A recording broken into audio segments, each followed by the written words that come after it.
Some of you guys have been asking me about 2020. I mean, obviously, we've been talking about 2020. We have some 2020 stories today. And you've mentioned that I have brought up on a number of occasions, I really want to see Tulsi and Bernie team up. And people have asked me, well, what exactly do I mean by that?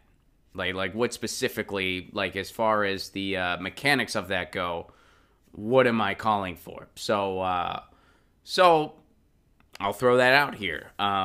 What do I mean by that? So, what I do firmly believe as far as 2020 goes, as far as how this election will go, is that we meaning progressives, if we don't have the strongest push that we've ever had, arguably in the history of American politics, there's no way a progressive, be it Bernie or Tulsi, gets out of a primary. Because the Democratic establishment and the corporate interests and the money that still has a stranglehold on the Democratic Party, they're going to work in syncopation. They're going to cooperate. You can be damn sure of that. And they're going to do everything they can to make sure a progressive doesn't get through. And then maybe they'll work on beating Trump, maybe. If they can beat Trump, great. If not, as long as the progressive didn't get through, still a win for them. Gravy train keeps rolling.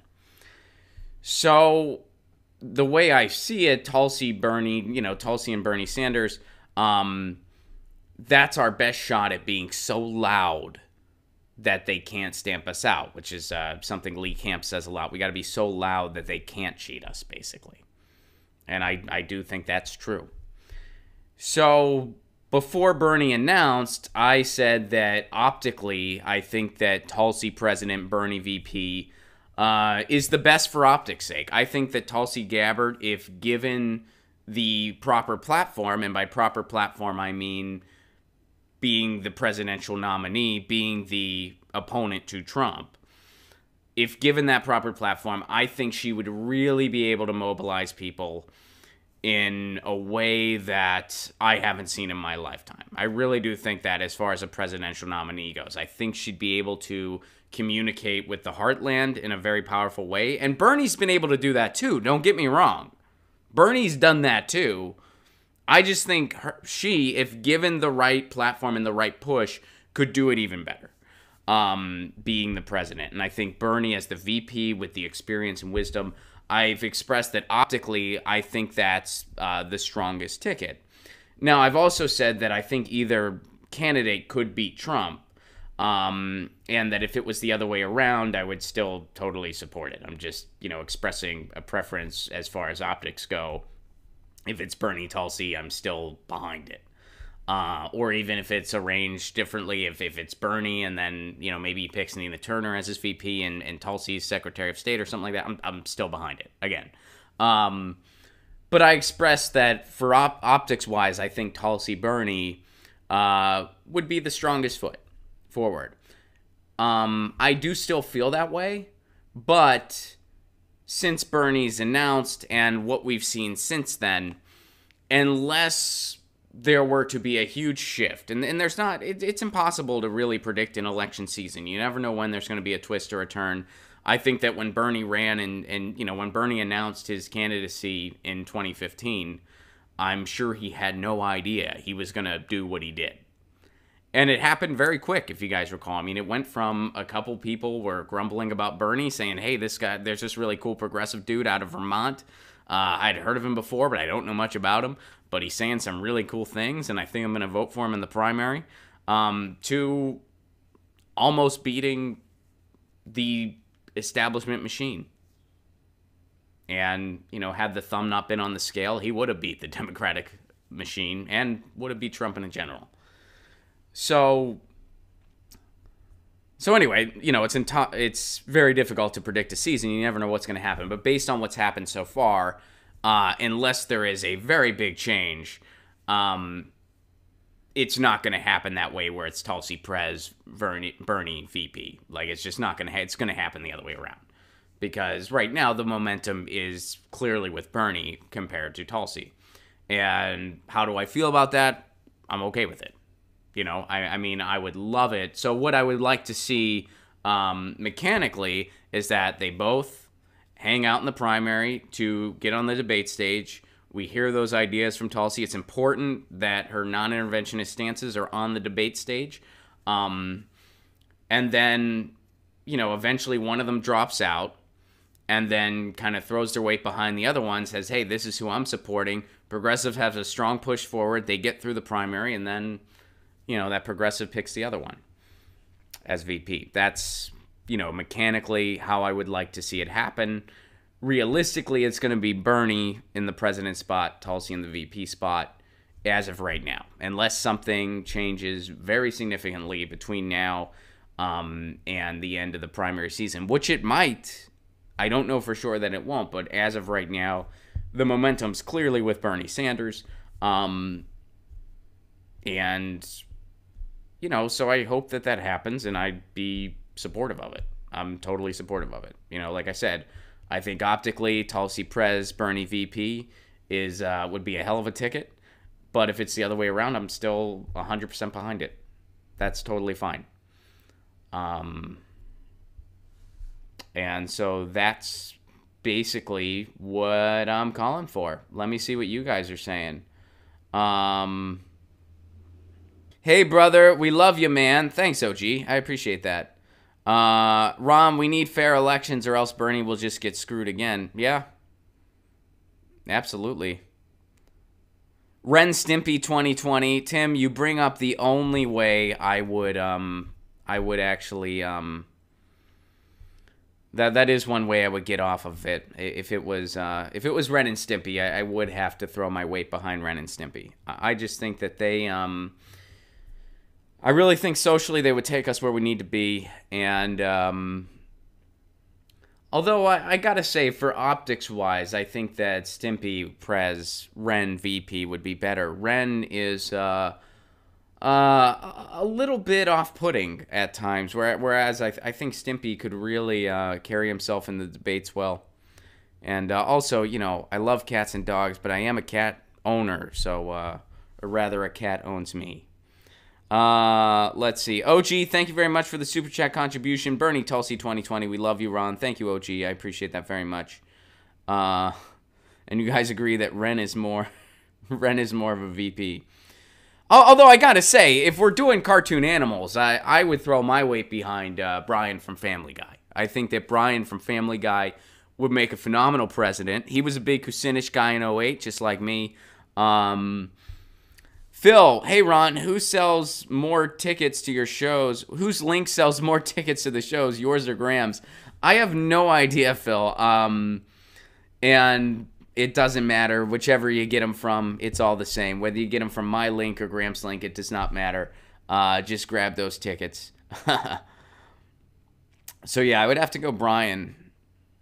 Maybe, you know what? I think Brian Prez, Stimpy VP, Ren Secretary of State. I think that's our best foot forward to beating Trump. Some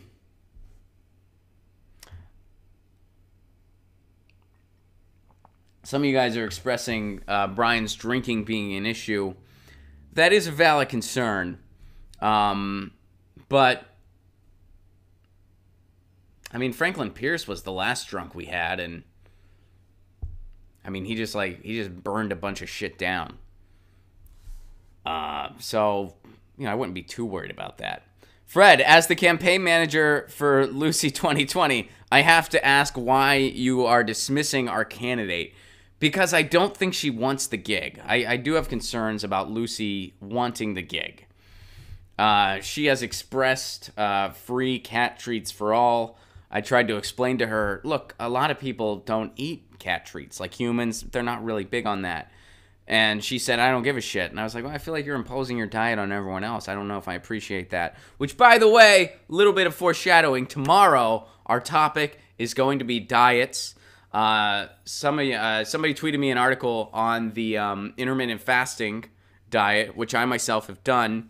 And I've been wanting to do a diet topic for a while. So I figured we would use that opportunity tomorrow to make it the topic. Because I've done 3 over the past year. and I'm going to share what I've found, and we're going to talk about it. So, keep in mind, I'm just one person. What works for one person might not work for everyone, but we're going to have a diet-centric topic tomorrow. All right. Daniel says, at this point, I think Trump would even make Beavis and Butthead look good. Beavis and Butthead, I don't know if I could get behind them. I don't know where they are politically, really, and I'm worried they would really be a one-issue candidates. I really do feel that way. Of course, Butthead would be Prez, Beavis would be VP, because, Butthead's a bit of a control freak, when it comes to Beavis. But I feel like their only issue would just be sex positivity, which is great. I'm all for it, but you need a president that's going to take on a lot of policy issues, not just one.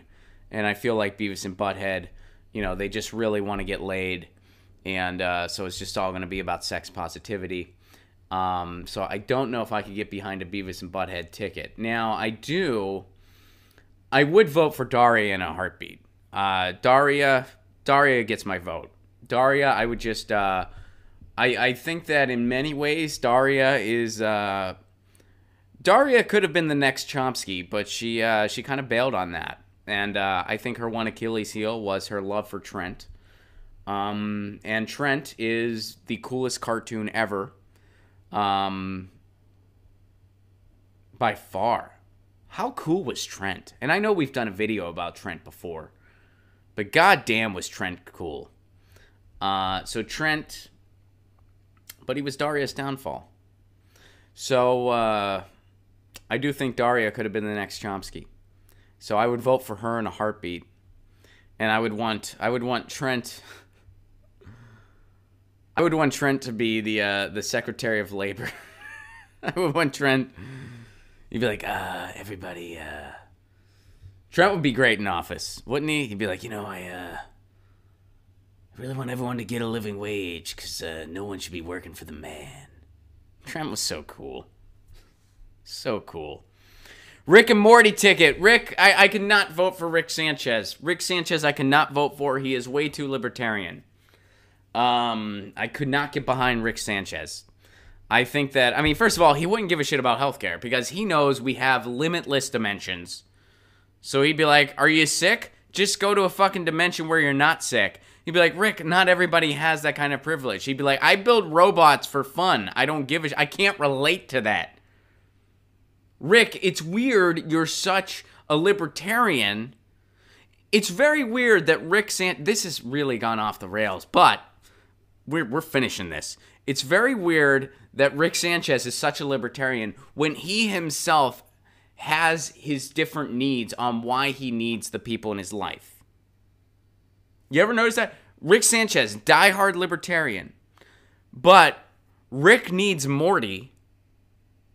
Hence, Rick needs to cohabitate with his family. And I'm not going to say any more about that because it's really cool. For those of you that haven't checked out Rick and Morty, do it. Trust me, you'll thank me. Rick and Morty's brilliant, but you find out that Rick needs Morty. That's all I'm going to say. Because when you find out why Rick needs Morty, it's really fucking cool. And please don't spoil it in the chat if you know that. Because when you find out why Rick needs Morty, it's really cool. That was actually one of my favorite revelations in the show. Because you wondered about it. But it's interesting that Rick is such a libertarian to the core. Like an Ayn Rand level libertarian.